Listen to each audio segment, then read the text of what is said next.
So welcome to the Market Mentors podcast, Steffen. Thank you, Matt. I'm really happy to be here. Pleasure to have you. So before we get stuck into this one, I'd love to know what your experience is in B2B marketing.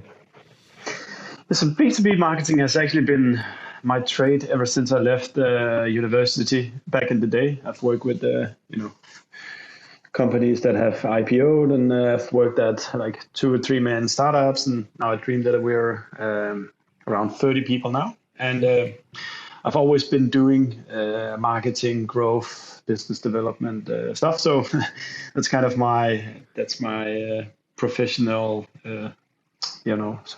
area. Yeah, you've got the stories and the battle scars.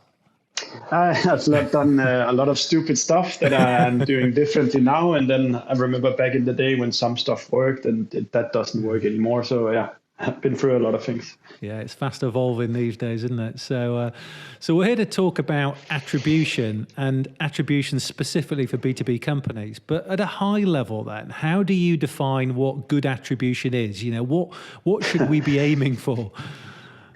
Yeah, so like if the purpose of it, attribution, at least in my world, is I like to, and when you do a business, it's kind of a sport where you're trying to win this sport.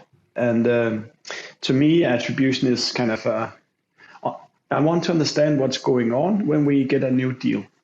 Because if I understand what took place when we sign a new customer, then there's probably stuff in that customer journey that I can repeat. Maybe it's an ad, maybe I was on this podcast, or maybe it was the salesperson who did something right. But at least I want to try to understand as much of the customer journey that I can, because then I can go on and repeat what seems to be working. Perfect. So I think that's the highest of levels of explanations. I also want to understand, when I spend money and if it's absolutely not working, I want to stop that and save those money and put them elsewhere. You'll be best friends with the CEO if you do that, for sure. And from your perspective then, I mean, what's wrong with how most B2B companies currently do attribution then? So I'm not to say everything is wrong, but I can maybe list some places where there's danger. I think, first of all, all the ad platforms that you're using, they're basically wired to understand B2C scenarios. That's the Facebooks, LinkedIn, Google, Twitter, etc. All of them are, looking to understand this click. At best, does that translate into somebody submitting a lead form on your website?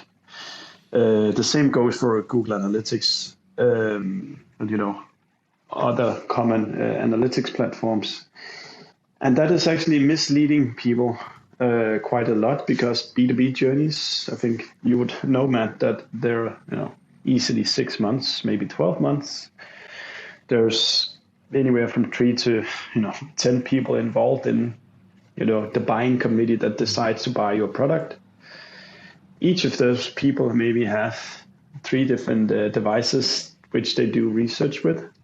And as I list these things, you can sort of hear that the ad platforms, the Google Analytics, etc., which I mentioned, is probably not actually suited for actually understanding what's going on in this very complex journey. So what we're trying to solve with Dreamdata is basically to produce a go-to-market data platform that holds all the digital touches you have available and have them sorted nice and clean, and then put into a timeline.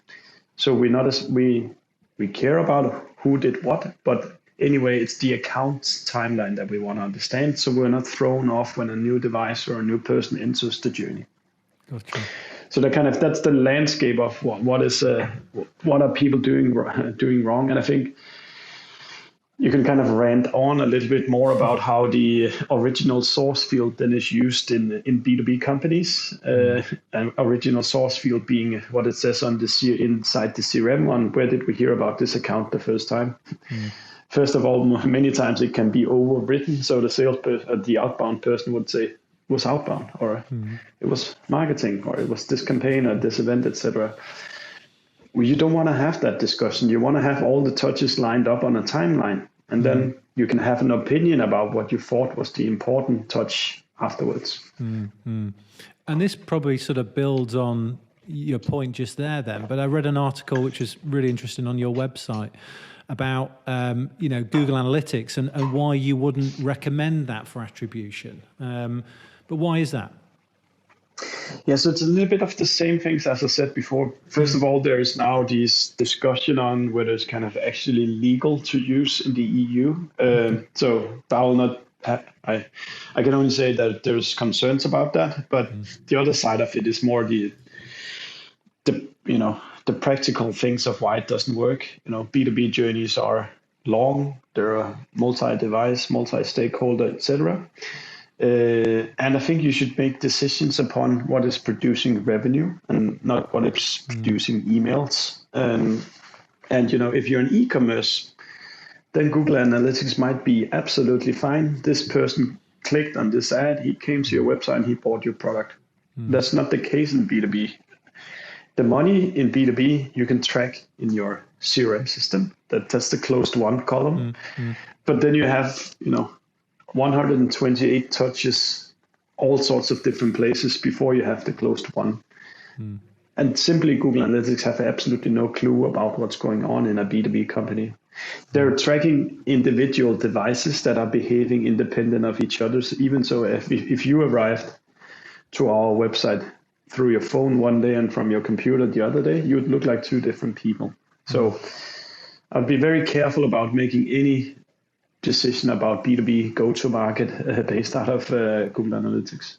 And these B2C marketers have got it easy by the sounds of things. But, I'm sure there's a ton of complexity in their world as well, but this is how kind of I see the world. I can imagine.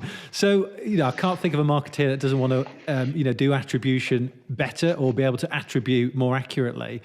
But for those that perhaps aren't doing it as well as they could do then, how should they go about it?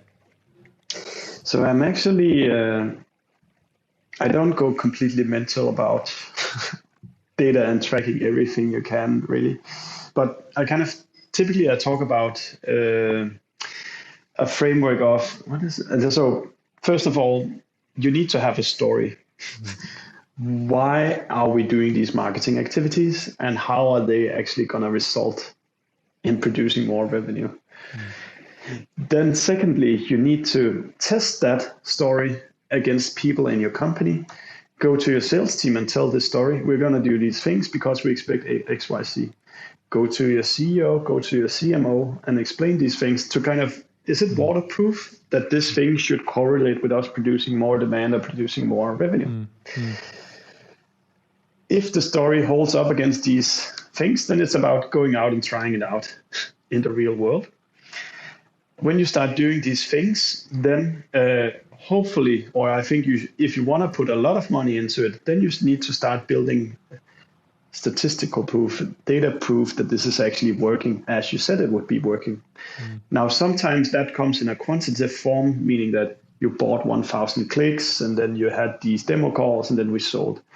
Other times it comes in a qualitative form, like somebody comment, like, who can recommend me a attribution software? And then somebody writing Dreamdata or something like that. So what I mean is that not everything is like super quantifiable, but then you need to use like the qualitative things. Like, there's a lot of people talking about this self-reported attribution as well. And then if you run a podcast like you do, Matt, then it's hard to measure that podcast inside of Google Analytics. So a way to maybe understand it is to say, how did you hear about us? And then some people would write your podcast.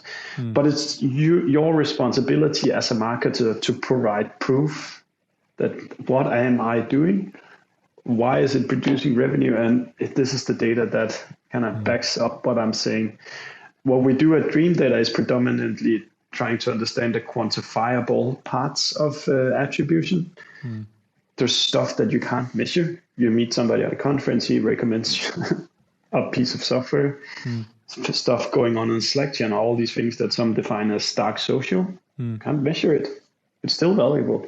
So that's why kind of you want to use a platform like ours as a statistical framework, trying to get as much information as you can as possible available, and then run that by your gut feeling as well, and maybe some qualitative proof, and then you have a good cocktail for scaling or stopping activities.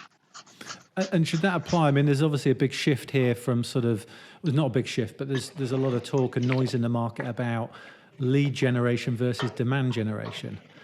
Does that apply for both then? That discussion, it's hard to spend a lot of time on B2B marketing on LinkedIn without seeing that discussion.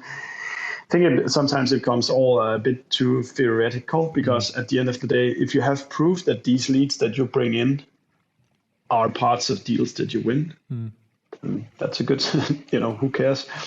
I understand the conceptual part of, there's some people where you do demand capture. That's people searching, I want to buy X piece of software. And then there's demand generation, where you get in front of people who looks like your ideal customer profile, and then you run ads, and then they come and do the demand capturing activities.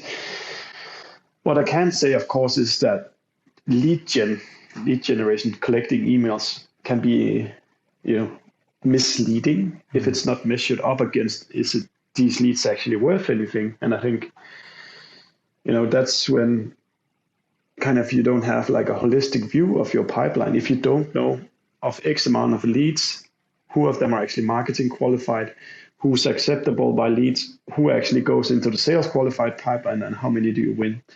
And I think marketers needs to care a lot about, the average conversions from every stage. So if you have to produce X amount of deals 6 months from now, how many leads do you need to convert today? And then you need to know the conversion rate of every single pipeline stage to get there. So you need to be able to reverse engineer the demand needed from revenue down to kind of how many leads do you collect.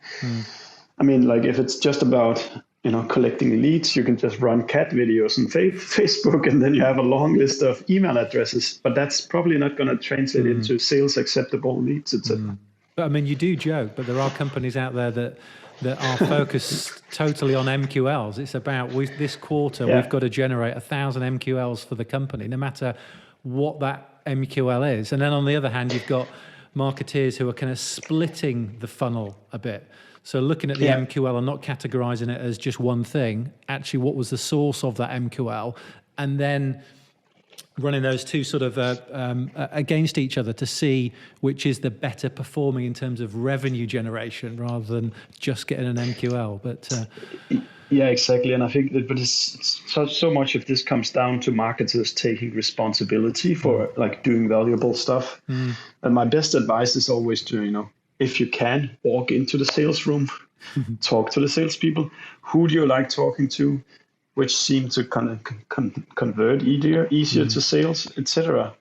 Like it's when you think about it, there's just one customer journey, and it's not rocket science that if you put in crap in terms of really bad leads, nothing comes out of it.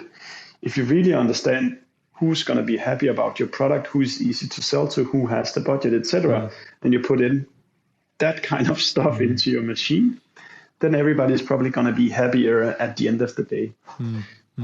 What about, I mean, we're obviously moving to, well, it seems like we're moving to a cookieless future. How is that going to affect attribution? And what sort of, do marketers need to be aware of that? Do marketers need to be thinking about that? So, first of all, let's see the cookieless future before we say it's here. I think what we're seeing with this ITP that Apple introduced was very much focused on punishing the ad providers who were doing some like not so pretty tracking. What we can see across all our running, we have a script as well that is set as a statistical cookie. It's not getting deleted.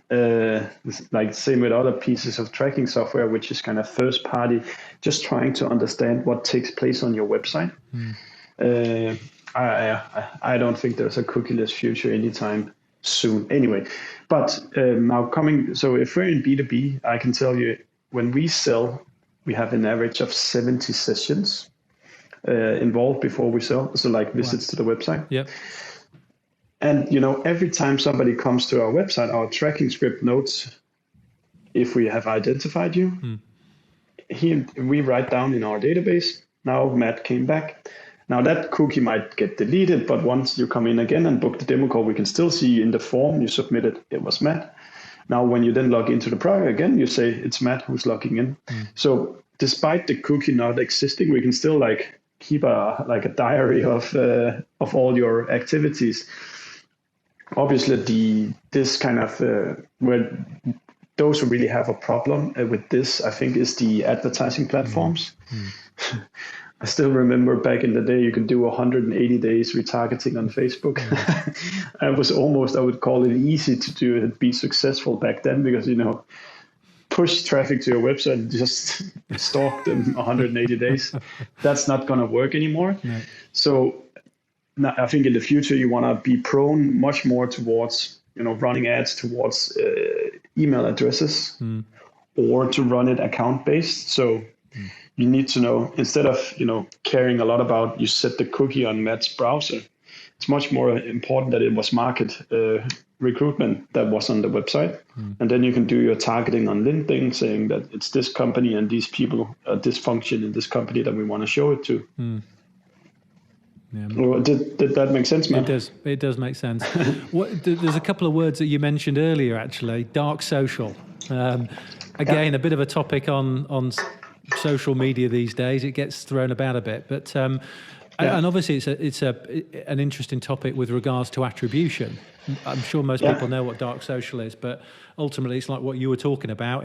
I'm thinking about buying a new CRM solution. You go into a Slack channel or you go into your own community and you type in, what CRM providers are people using, and then you go and perhaps do your own research, and then eventually you get to a point where you perhaps see an ad or fill out a form. And obviously that can get attributed there to the ad and the form, but actually the conversation or the research started a lot earlier. So what should people be thinking about in terms of dark social? How can you sort of make sure you're attributing that then to marketing? Yeah.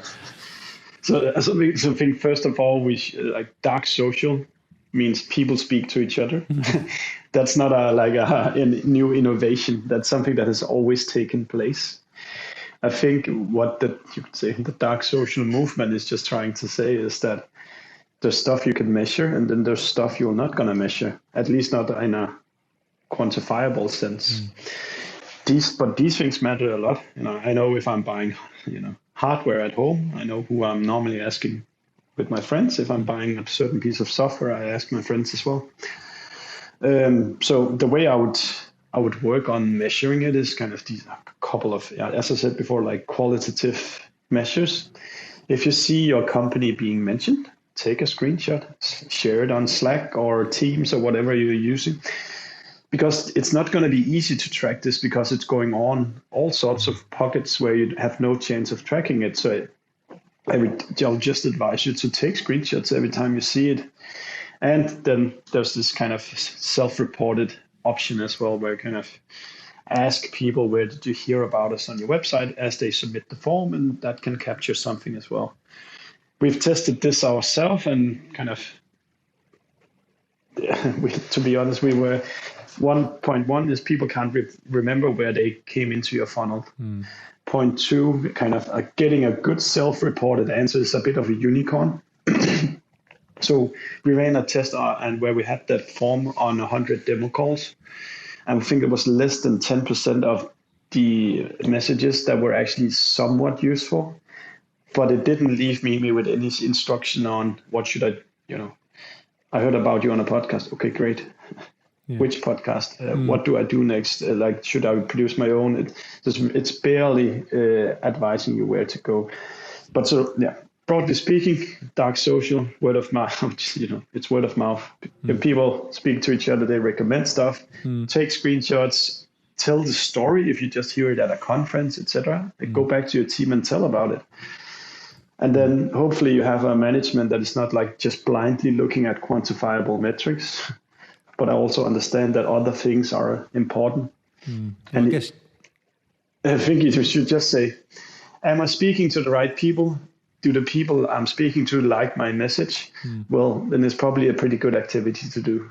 Yeah, and I think Utopia is obviously understanding exactly what it was and exactly what that message was that made them actually do that. But obviously, very difficult to find that Probably never out, going to isn't it? happen. Unless you get them in a room. But look, I know this is a bit of a general question. But given that you're sort of privy to a lot of attribution data, then I mean, statistically speaking, what sort of channels are working best from an ROI perspective for B2B tech marketers today? Then. Again, also that comes a little bit back to what we said before. Like, can you just capture demand, or do you have to go and generate the demand? So obviously, the demand capture, people writing dream data instead of Google search. Well, that's a higher ROI for it, as far as I can measure. But it maybe doesn't account for all the ads I've been running on LinkedIn towards the account, etc. What you're basically looking for when you're saying high ROI, to me, means low effort, high value. And what we're like, you've probably seen us being pretty active on LinkedIn, and we're doing whatever you call it, but we call it social selling, which means we know our ideal customer profile. LinkedIn is a directory of most professionals in the world, so we can go and pick out our ideal customer profiles, and then you can spend your 100 connects per week on LinkedIn, and then you just push quality content in front of them 3, 4, 5 times every week. I think that is at least if you're restrictive about how much time you allow yourself on each post, then that's a highly effective thing to do. Yeah, and a great way for a startup. It's hard to, that's kind of, as you can hear, I don't want to it depends so much on what kind of business you are and what makes sense in your industry, etc. If your average deal size is very low, then you can't have super skilled salespeople to sit and bring in those deals. So you have to kind of find a customer acquisition cost to channel fit. Otherwise, you're wasting your money. No, indeed. And you talked a little about social selling there, but I mean, from yourself, then you're obviously running a marketing team there. What's your best performing campaign right now, then?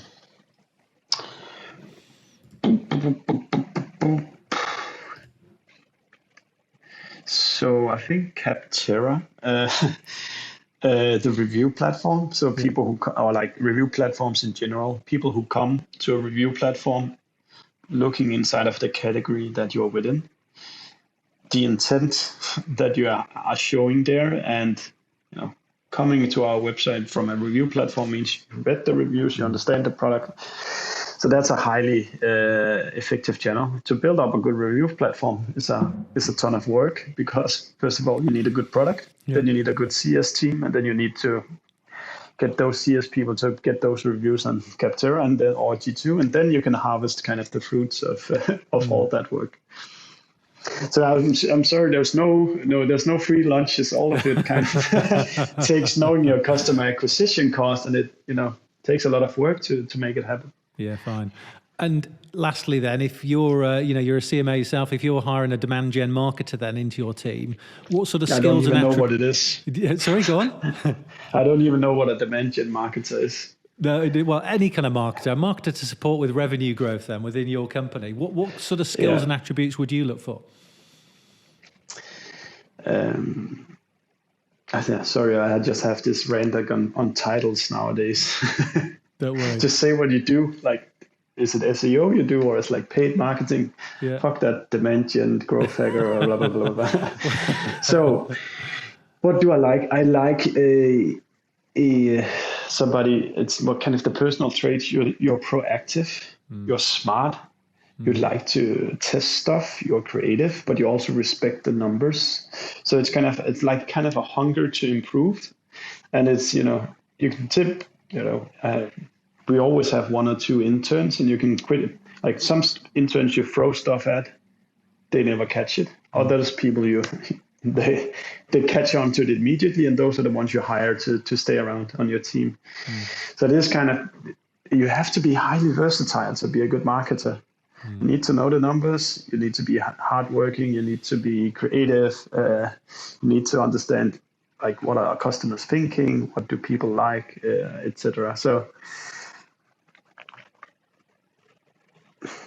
It's hard, Matt, right? Yeah, Okay. I guess you guys think about it all the time. Yeah, I think being a B2B tech marketeer is a hard job these days, and I think the responsibility that a B2B tech marketer has now versus what they had 10 years ago in terms of being how visible they are, in terms of the impact they have within a company it's a tough gig. You've got marketeers who have a quota almost in the same way that a salesperson has a quota. Yeah, and I would, if I were looking for a marketing job, I would be asking a lot of questions to the company I were to join, because it's so hard to find a good fit between your skills and what company or position you are heading into. So like you should not accept somebody's, you should help out the company grow. Well, does that mean that we go to trade fairs? Does that mean that we do PR? Does that mean we do SEO? Is it cold calling? What do you mean? Like, what am I specifically going to be measured on? What are specifically the activities that we do? How important is marketing in this company? Are you sales led? Okay, so you don't care about marketing. So you should be super critical about asking all these questions, because I see so many brilliant marketers in my network that go on to a new job. They find out, oh, it's actually a company that doesn't care about marketing, or I'm not given the budget I need, like these circumstances, I have no chances of succeeding. And all of this comes back to being very, very critical about what you accept, or what the conversations you have when you interview for the job.